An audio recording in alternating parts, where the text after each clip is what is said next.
Right now, a multi-trillion-dollar economy is mining your mind for its most valuable resource. It isn't your money. It isn't your data. It is your raw, undivided attention. Every time you casually reach for a screen, you are participating in a transaction where you exchange your future potential for a microdose of cheap dopamine. You are not lazy. You are not broken. You are simply suffering from cognitive bankruptcy, handing over your life's trajectory to an algorithm designed to keep you weak.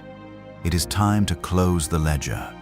This is the architecture of absolute focus, the foundation of mental sovereignty. Chapter 1. The Command Center. The Hard Truth. You wake up, and within 90 seconds, you hand your sovereignty to a stranger. You reach for the glowing screen before your feet touch the floor, allowing the collective anxiety of the world to flood your fresh consciousness. You believe you are checking the news, or your messages, or your schedule. The reality is far more severe. You are calibrating your mind to be reactive rather than creative. You are not starting your day. You are letting the world dictate its terms to you. The first hour of the day is your command center. If it is compromised, the entire trajectory of the day is corrupted. The psychological mechanism. When you look at your phone immediately upon waking, you force your brain to skip the critical transition from delta and theta brainwave states directly into high beta states. This is a form of self-induced cognitive bleeding.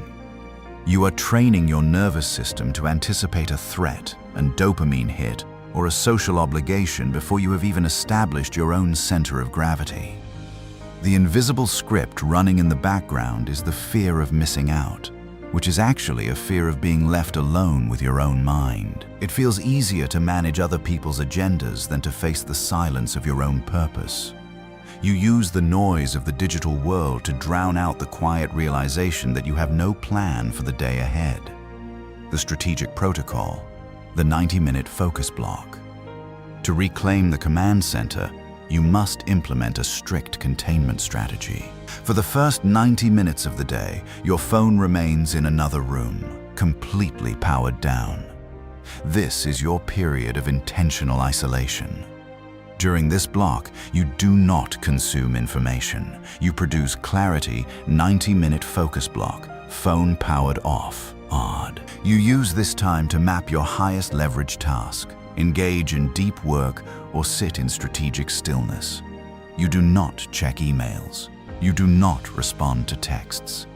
You treat your attention as a high-value asset that requires a fortress to protect it. If you cannot control the first 90 minutes of your day, you cannot control your life. The identity anchor.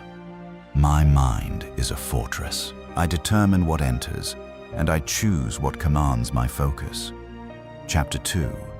The Currency of Attention. The Hard Truth. You are not poor because you lack money. You are poor because you allow your attention to be strip-mined by a multi-trillion-dollar economy designed to keep you distracted. Every click, every scroll, every passive glance at a screen is a transaction where you exchange your future potential for a temporary spike in dopamine. Your attention is the most expensive currency you possess.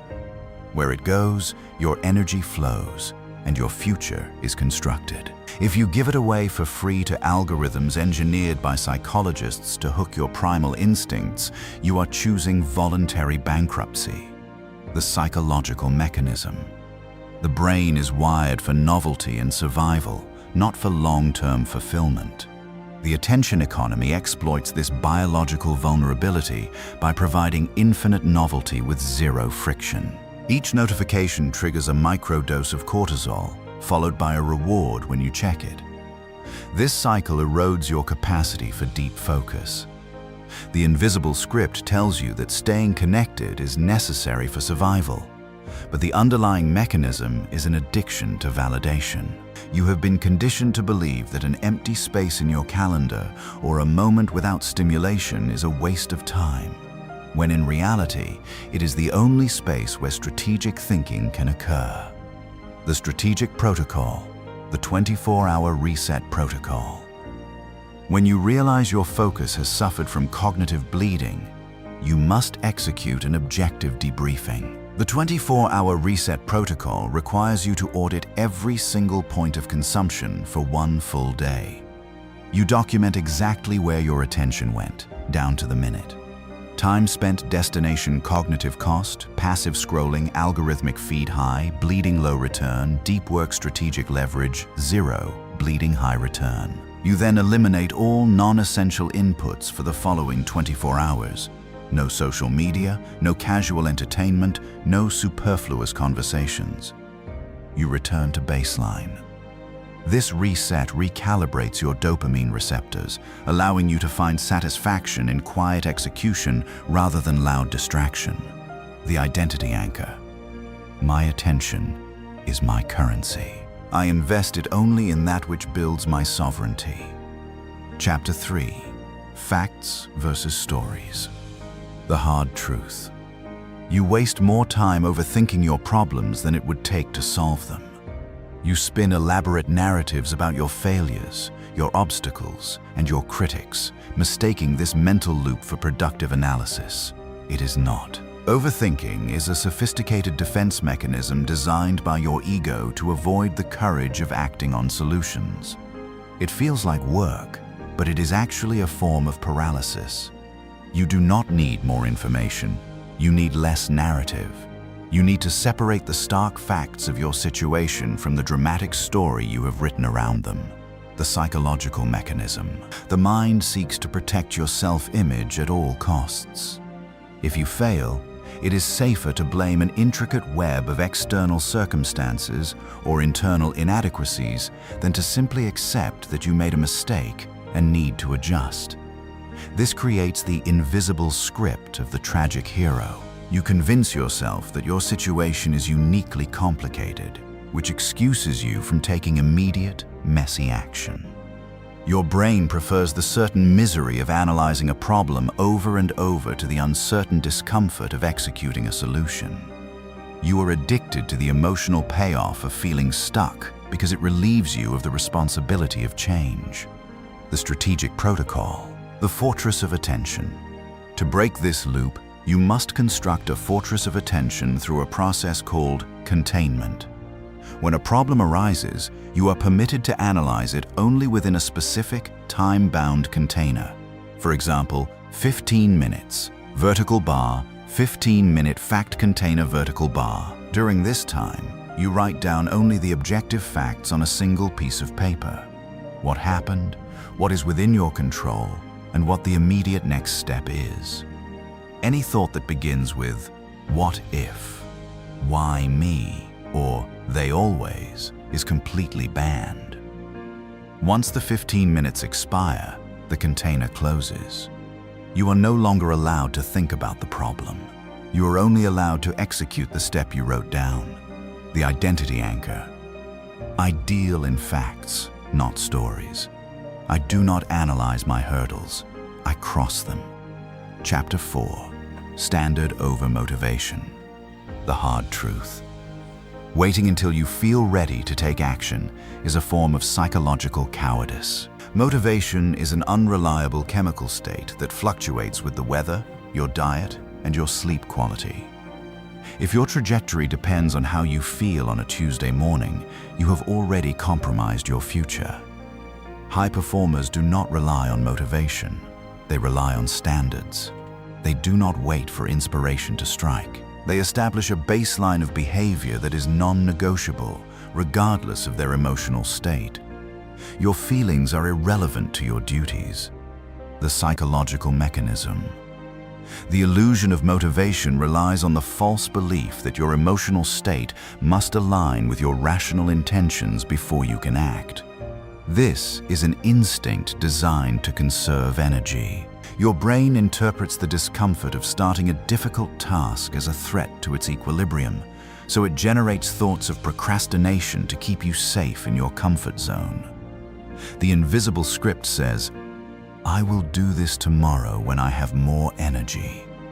But tomorrow never possesses more energy. It only possesses the same habit of avoidance. When you yield to this script, You strengthen the neural pathways of hesitation, the strategic protocol, the one more rule. To override the need for motivation, you must train your mind to operate on a voting system where your actions cast votes for the identity you wish to embody. When your mind begs to quit, or when you are resisting the start of a task, you apply the one more rule. If you are writing, you write one more paragraph. If you are reading, you read one more page. If you are working, you stay focused for 5 more minutes. This protocol does not demand heroic effort. It demands that you consistently push past the initial wall of resistance. By doing one more, you prove to your subconscious that your rational mind holds ultimate command over your emotional whims. The identity anchor. My standards dictate my actions. I do not consult my feelings to find my duty. Act 2. The subtraction of distraction. Chapter 5. The social diet. The hard truth. You are absorbing the mediocrity of the people you choose to keep around you.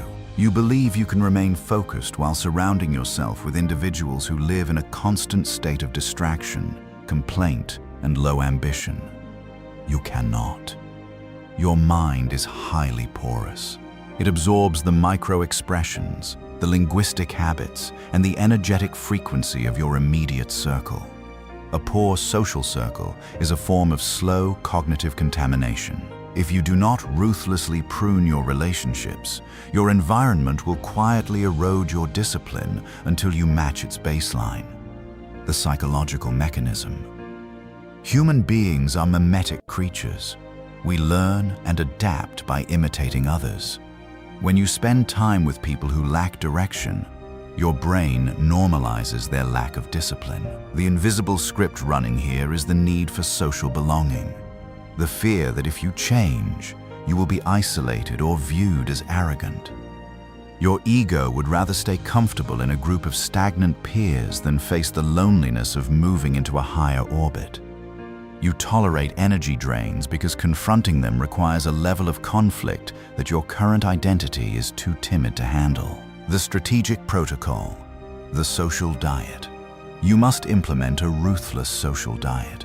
Categorize your current relationships into 3 distinct tiers. Leverage, those who elevate your thinking and hold you to a higher standard. Neutral, casual acquaintances who neither drain nor fuel you. Contamination, those who constantly complain, waste time, or question your ambition. Remove contamination bat. Protect leverage for the next 90 days. You completely eliminate contact with the 3rd tier. You do not explain your absence. You simply withdraw your attention. You treat your social environment with the same hygiene you would use for a biological system. If a relationship does not serve your ultimate trajectory, it must be subtracted. The identity anchor. I protect my environment. I permit only those who sharpen my focus into my circle. Chapter 6. The death of the social mask. The hard truth. Performing for the approval of others is the ultimate waste of a human life. Every time you alter your behavior, change your words, or say yes to a commitment you despise just to avoid someone else's disappointment, you are wearing a social mask. You are trading your finite time on this earth for the cheap currency of external validation. You believe you are being polite or building a network. The reality is that you are committing identity theft against yourself. You are spending your life building a monument to someone else's expectations while your own potential rots in the shade. The psychological mechanism. The desire to please everyone stems from a fragile identity that relies on external validation to feel stable. Your brain interprets social rejection as an existential threat, a relic from a time when being cast out from the tribe meant physical death. The invisible script tells you that you must be universally liked to be safe.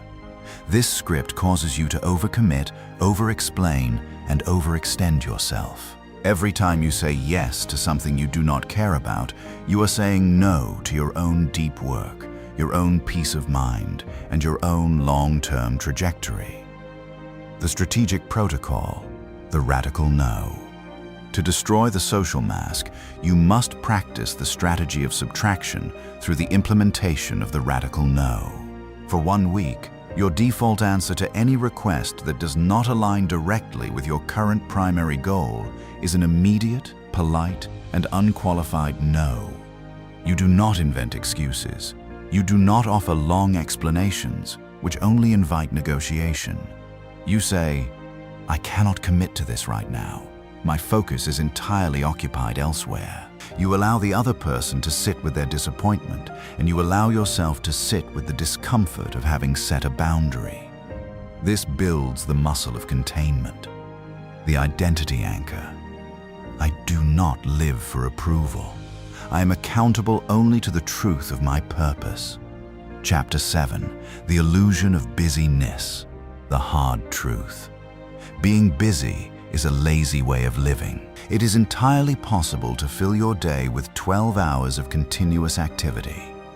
Answering emails, attending meetings, tidying your workspace, organizing lists, and still achieve absolutely nothing of value. Busyness is a shield used to avoid the terrifying clarity of true productivity. True productivity requires deep, sustained cognitive effort on a single, high-leverage task. Busyness is frantic, loud, and shallow. It allows you to go to sleep feeling exhausted, yet knowing deep down that you did not move the needle forward by a single millimeter. The psychological mechanism. The mind loves shallow work because it provides a steady stream of micro-rewards without requiring significant mental energy. Clearing an inbox or shuffling papers releases small bursts of dopamine, creating the illusion of progress.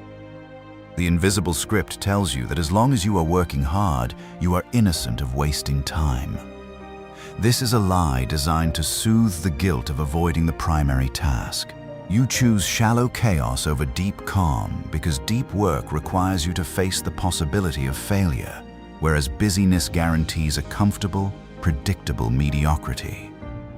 The strategic protocol, the leverage audit. Every evening, you must perform a leverage audit of your daily actions. You split a page into 2 columns, shallow tasks and high leverage actions. Shallow tasks, low return, high leverage actions, high return organizing, folders writing core code, scripting sorting, inboxes refining core strategy. If your entire day is populated by shallow tasks, you have failed, regardless of how many hours you logged. You must identify the one action that makes all other tasks easier or unnecessary, and schedule it as your first priority for the following day. Everything else must wait until that single leverage point has been completely exhausted. The identity anchor. I do not seek activity. I seek leverage. My value is measured by my impact, not my exhaustion. Chapter 8, The Fragile Identity, the Hard Truth. Wasting time is not a mechanical failure of time management. It is a symptom of a fragile identity. You do not procrastinate because you don't know how to use a calendar.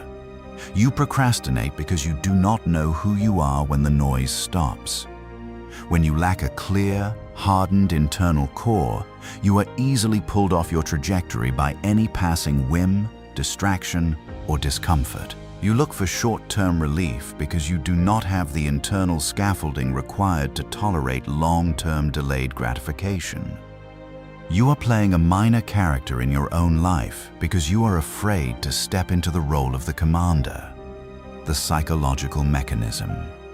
Every action you take is a reflection of who you believe you are. If your identity is built on being someone who tries hard but struggles, your subconscious will actively sabotage your efforts whenever you get too close to real success, just to keep your reality aligned with your self-image. The invisible script running in the background is the comfort of identity consistency. It feels safer to remain a frustrated procrastinator than to become a disciplined producer, because the latter requires a higher level of accountability that your fragile identity cannot support. The strategic protocol, the identity calibration exercise. To fortify your internal core, you must rewrite your identity from the ground up through daily identity calibration. This is not positive thinking. It is a cold, calculated reprogramming of your subconscious mind. Every morning, before you touch a tool of distraction, you write out 3 identity statements in the present tense, detailing how a person of absolute focus handles pressure, treats time, and executes strategy. You then match your schedule to these statements. If you write, "I am a person who executes without hesitation," you are forbidden from delaying your first task by even 60 seconds. Your behavior must become the evidence that confirms your new identity. The identity anchor. I am the architect of my discipline. My identity dictates my focus, and my focus builds my reality. Act 3. The Architecture of Absolute Focus. Chapter 9. The Invisible Season. The Hard Truth. You are addicted to visible progress. You want the applause, the metrics, and the immediate feedback that tells you that you are doing well. Because of this, you abandon your deeper projects the moment they enter the invisible season, the period where the roots are growing deep into the earth, but nothing has yet broken through the surface. Real, permanent growth is silent.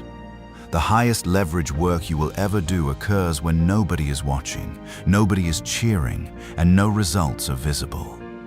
If you cannot survive the silence of the invisible season, your tree will never rise high enough to bear fruit. The psychological mechanism. The modern environment has trained your brain to expect an immediate return on every investment of energy. When you work for weeks or months without a visible breakthrough, your nervous system interprets this as a failure and signals you to stop wasting energy. The invisible script says, if there are no results, this must not be working. This is a fundamental misunderstanding of natural laws. The period of apparent stagnation is actually a phase of critical accumulation. When you quit during this phase, you are digging up the seeds you planted because they haven't grown into a tree overnight. The strategic protocol, the calibration log. To maintain your trajectory during the invisible season, you must switch your focus from tracking results to tracking execution consistency. You create a calibration log where the only metric that matters is whether or not you executed your daily strategic protocol. Log odd long-term compound growth. You decouple your satisfaction from external validation and anchor it entirely to your internal discipline. You treat each day of silent execution as a brick laid in an invisible foundation. You trust the math of compounding growth. When the foundation is sufficiently wide and deep, the visible rise of your work will be both sudden and unstoppable. The identity anchor. I am content to labor in the dark. My roots grow deep before my branches rise high. Chapter 10. Strategic Stillness. The Hard Truth. You mistake constant motion for progress because you are terrified of what you will hear if you sit still. Silence and solitude are not empty spaces or wasted time. They are the ultimate leverage for clarity. When you fill every pocket of your day with podcasts, music, videos, and conversations, you are keeping your mind in a state of perpetual static. You are running away from yourself. Without strategic stillness, your thoughts remain shallow, your decisions remain reactive, and your life path is determined by whatever loud voice happens to cross your path. The psychological mechanism. When external stimulation drops to zero, the brain's default mode network activates. This is when the mind processes deep memories, synthesizes complex ideas, and surfaces underlying emotional anxieties. The invisible script tells you that you must always be learning or consuming to be productive. The true psychological mechanism is avoidance. You use the voices of other thinkers to drown out the unresolved contradictions in your own strategy. You avoid stillness because it forces you to look directly at the gap between who you are and who you know you should be. The strategic protocol. The daily silence containment. You must introduce a daily 15-minute block of complete, unadulterated stillness. During this containment period, you sit in a chair with no devices, no paper, no music, and no specific agenda. You do not try to meditate or clear your mind. You simply allow whatever thoughts, anxieties, or insights are swirling in your subconscious to rise to the surface. You observe them without judgment, like a commander looking at a battlefield from a high vantage point. This practice settles your nervous system, flushes out mental clutter, and reveals the core strategic moves you need to make next. The identity anchor. Stillness is my power center. In the absence of noise, my strategic vision becomes clear. Chapter 11. The voting system of action. The hard truth. Your life is a perfect mathematical reflection of the choices you have made over the past 24 months.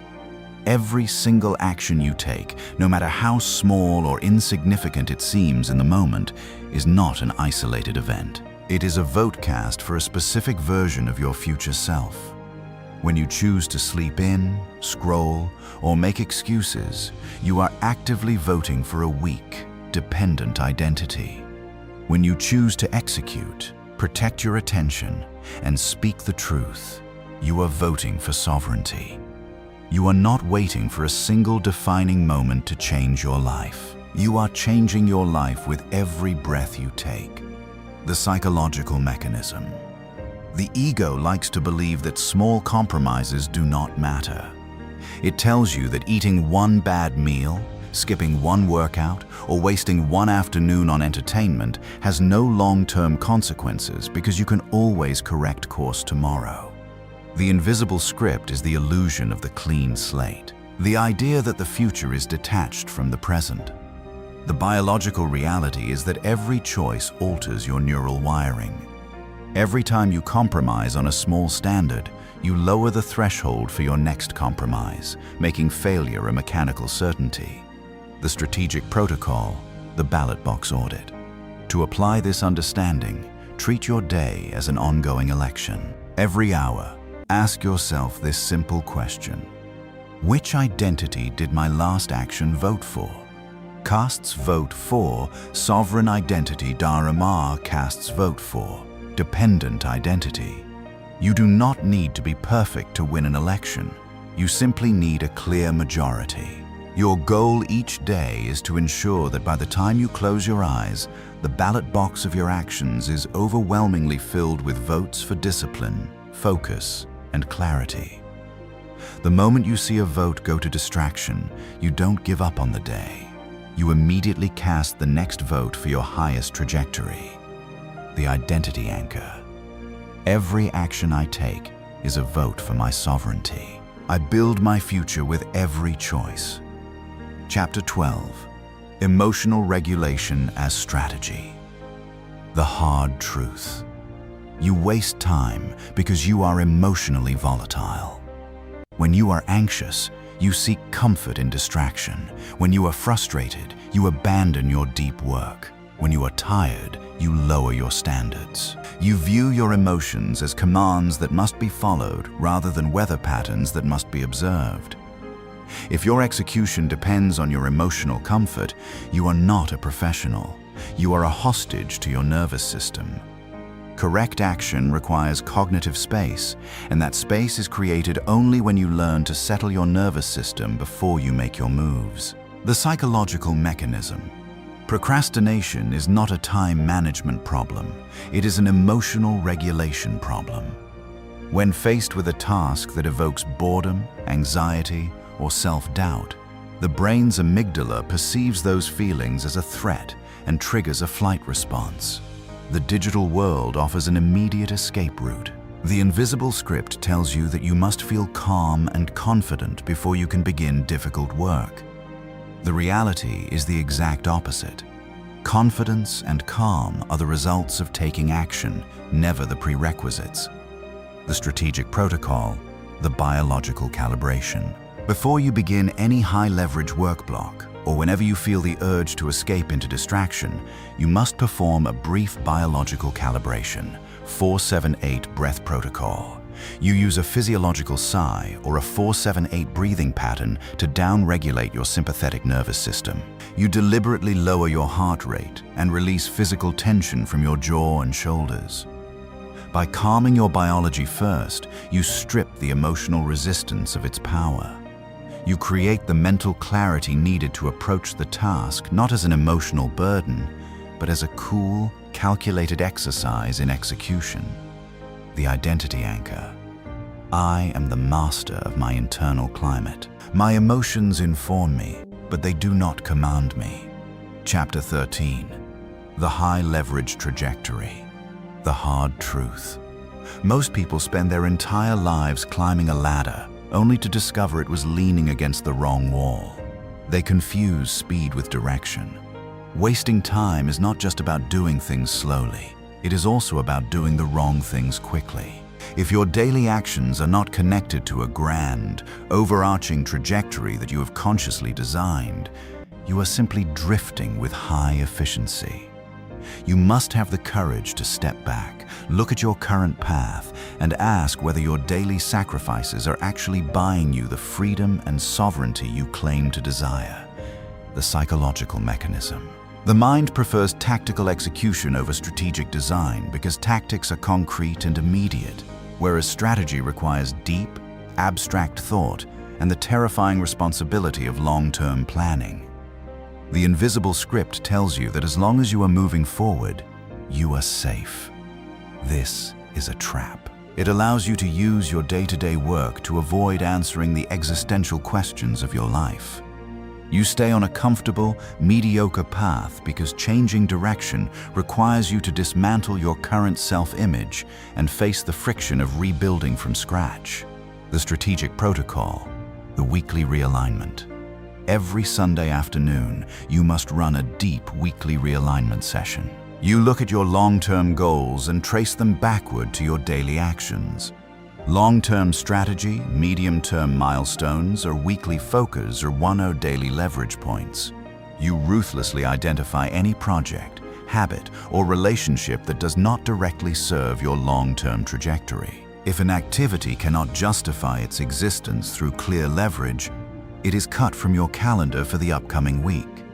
You do not allow your time to be fragmented by historical commitments that no longer align with your future self. You maintain absolute alignment between your daily focus and your ultimate destination, the identity anchor. My direction matters more than my speed. I choose my path with absolute clarity. Chapter 14. Reclaiming sovereignty. The hard truth. No one is coming to save you. No mentor will magically fix your discipline. No book will automatically change your life. And no stroke of luck will organize your time for you. The world benefits from your distraction. It wants you to remain a passive consumer, an anxious follower, and a fragmented thinker. Reclaiming your sovereignty is an act of war against a system designed to strip you of your focus. It requires you to step into full accountability for your life, your time, and your mind. Every moment you delay this choice is a moment you hand your power to external forces. The psychological mechanism. The ultimate barrier to sovereignty is the comfort of victimhood. The mind loves to blame its lack of progress on a bad upbringing, a toxic environment, a lack of resources, or the addictive nature of technology. The invisible script says, "I would be successful if things were different." This script protects your ego from the pain of acknowledging that your current situation is the result of your own choices. By remaining a victim, you trade your ultimate potential for the cheap relief of being blameless. The strategic protocol, the sovereignty audit.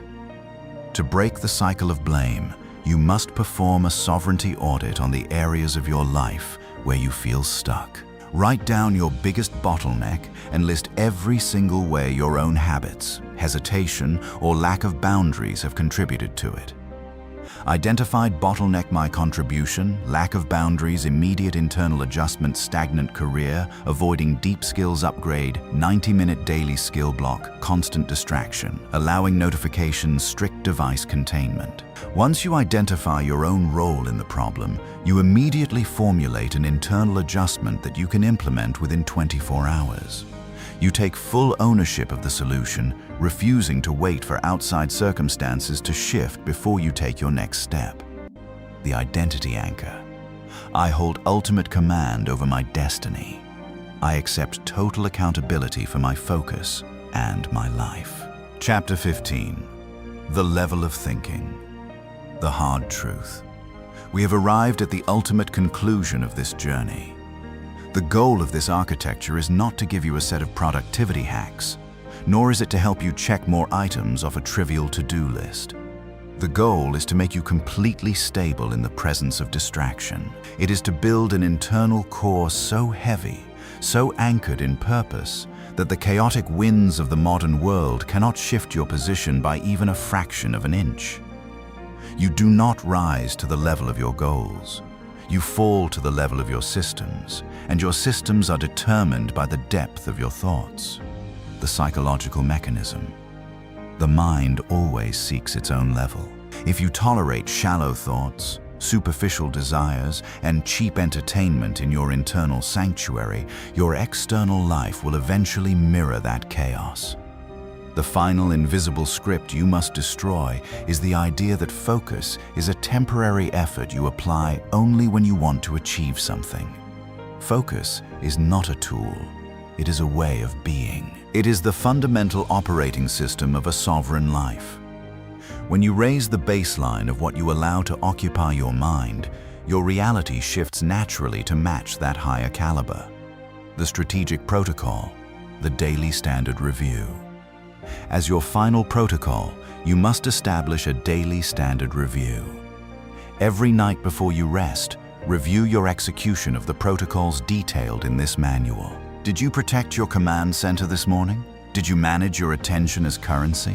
Did you operate on standards rather than motivation? Did you maintain your fortress against the noise? Evaluate standards. Recalibrate focus for next command center. If you failed, you accept the fact without drama. Run your 24-hour reset and prepare to protect your next command center.